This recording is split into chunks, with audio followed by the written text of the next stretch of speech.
I've challenged myself to go on a 10-day solo road trip to see if being alone can help me be calmer, more present, and improve my self-worth. Here's a very honest day 2. Good morning, guys. I think you can hear how loud the waves are. Between that and the cars, I couldn't sleep last night, and I dreamt that like people opened my tent. It was weird. Alright, my car is all packed. My campsite's clean. I peed. I'm ready to go to the next spot. It occurred to me I didn't tell you yesterday what it's like camping at a campsite, because I feel like a lot of people just think you're out in the woods by yourself, but a designated campsite like front country camping or car camping, you pull up into a site. So the good thing about car camping at a site like this is that it's patrolled. Anyone in this designated area is registered, so that somewhat makes me feel safer than if I was just backcountry camping somewhere else. Although I do want to do backcountry camping. That's a whole different experience. Here, you can see your neighbors through the trees. Some places have a little bit more privacy. Some places are open. This, I would say, is pretty good. And the main thing, I know you're going to ask, the main thing is, are there bathrooms and showers? Yes, that's the benefit of camping at a campground. There are toilets and there's showers. That's something you wouldn't get if you were just, backcountry camping. Anyways, I just wanted to let people know, because even my family, they were like, where are you going to shower? There are showers here. So, okay, let's keep going. I haven't even been driving that long and I had to stop because I have to show you guys something. One of the things I love about provincial and national parks is as you're driving along the highway, there are always these signs for lookout points. They have this designated spot where you can just pull in here, park your car, and then you can stop and enjoy the view. See, and I think this is part of being present. I feel like instead of being in a rush to go to where I need to go to next, I'm stopping to enjoy the view. And speaking of being present, last night I met another solo female traveler in the bathroom. We both were very cautious with what we shared, but we shared a lot. We shared tips, places to go. It was just very sweet. I've always wondered, like, people go on solo trips all the time and make friends, but I'm just afraid for my safety, so I was very hesitant to do that. And then it was nice that I actually had someone to talk to. I'm glad that I didn't let my fear tell me to walk back to my campsite. I'm glad that I stayed and I talked to her. It was a wonderful interaction and I was present in the moment and followed my gut. My gut just said, you're having a wonderful time talking to her. Don't walk away, just keep talking. And then I swear we talked for like 45 minutes. So it was great.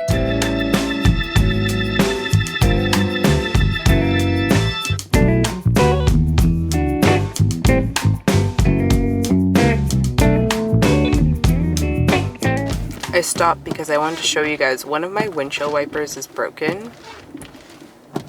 Did I know about this before I came on the trip? Yes. And did I still not fix it? Yes, I didn't fix it. But it's okay. I've officially entered the district of Thunder Bay. I thought Thunder Bay was a city. I didn't know there's a district called Thunder Bay. But I've entered the district of Thunder Bay. If you didn't know, now you know. There's a lake and I'm gonna show you. Every time I want to show you, oh my god, that's so nice. I wish I could just strap a camera onto my head so you guys can see everything that I see, because it is so nice. Remember how earlier I said there's lookout points? Okay, there's not enough lookout points, because honestly the best views come just while driving, and you can't stop because we're going so fast. And I can't, like, obviously I can't like show you, it's not safe for me to like focus on showing you while driving, but you have to take my word for it. It is incredible. You have to come see for yourself. Honestly, anywhere from Lake Superior, once you get there and you go up, so good, so good.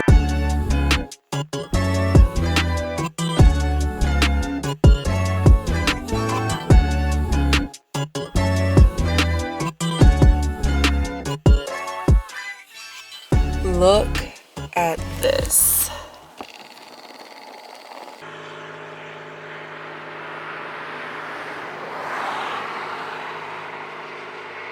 Okay, this is something alarming that I noticed. There are multiple signs along the highway that keep saying human trafficking is a crime. When I saw it the first time, it kind of startled me. I was like, oh my god, why are they like saying that? What happens up north?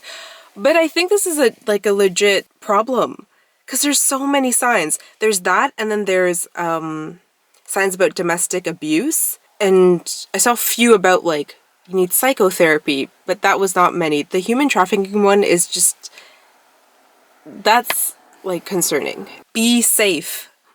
I know you might be thinking, oh my god, why are you traveling alone? When I travel alone, I don't decide to just hop in my car and do whatever. There is a lot of planning and research done about the places I'm going to, where I'm going to stay in particular. I always have accommodations booked before I go because the worst thing is to be wandering around driving aimlessly without a place to sleep. And when the sun is setting, I'm at the place where I'm sleeping. I don't go out, I don't drive at night, especially along here. There's a lot of signs that there are deer and moose.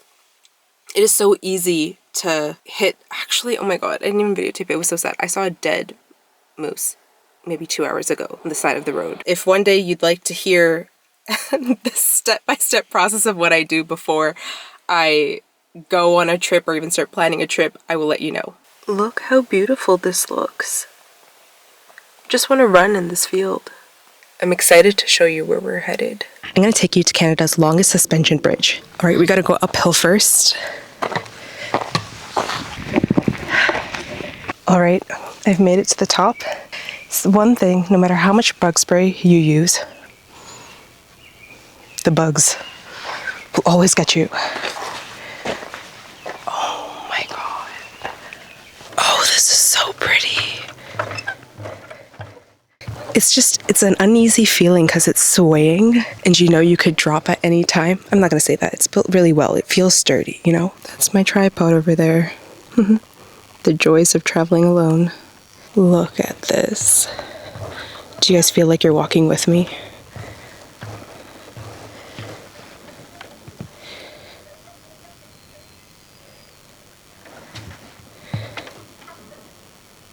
I was just going to sit down and say, I feel kind of lonely for the first time. And then literally when I was thinking that, someone was walking by and he just said hi and I was like, hey. And then we just chatted again, 5 minutes, wonderful conversation. He also makes content on TikTok and he had a drone and it was DJI, it was the brand of my mic. And so I asked if he liked it, and yeah, and then we just like chatted very briefly and it was so nice because then I got to actually share this. I was going to sit here and talk about how I'm sad that I didn't get to share this with anyone, but in the end, I actually did get to share it with somebody. And I know I'm sharing it with you, but I can't listen to you talk back to me right now. So to have another human here in real time actually talk to me about what we just experienced, and then on top of that, we have like common interest is really nice. I don't even know what to say. I'm just shocked, like in the best way possible. Okay, let us walk the bridge and then get to our campsite before it gets dark.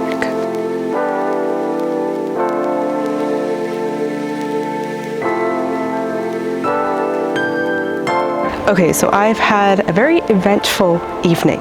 I came here at 6:30, I got to the campsite, put up the tent. But the minute I got up to the campsite, I had this like uneasy feeling. I just didn't feel like super safe just because in this particular campground, there is nobody here except for me. And the reason why I chose this one, because initially you could peek through the trees and see someone. Do you see anybody? No, I don't see anyone either. And I just thought being on another campground would be better because if I'm filming, I don't want people to see me. I felt a little shy. But I assumed, you know, we would still be able to see people because usually that's how it is. But turns out you're actually really secluded here. So, I mean, if you want to be really secluded, you can come to a place like this. But it made me feel uneasy. So I put up the tent and then I went to shower and then I made dinner. And then when I tried to pick up the pot was really hot. So I took it off and then I dropped it and it fell like flat down on the ground. And then I was like, oh gosh, I should pick this up because it's on the ground. And so I used my rag to pick it up. And then when I checked the bottom, my rag was burnt because it was that hot. Obviously there's like residue of food and that was near where I originally set up the tent. So I was like, oh my God, at night I was like, animals are gonna come and that's gonna make me feel uneasy because any sound wakes me up when I'm in a tent. So I'm just thinking and I'm like, I can just change campsite. So I just moved across diagonally. The reason why I'm telling you this is because I'm actually surprised. I thought I would be in a bad mood because there was a few things that went wrong.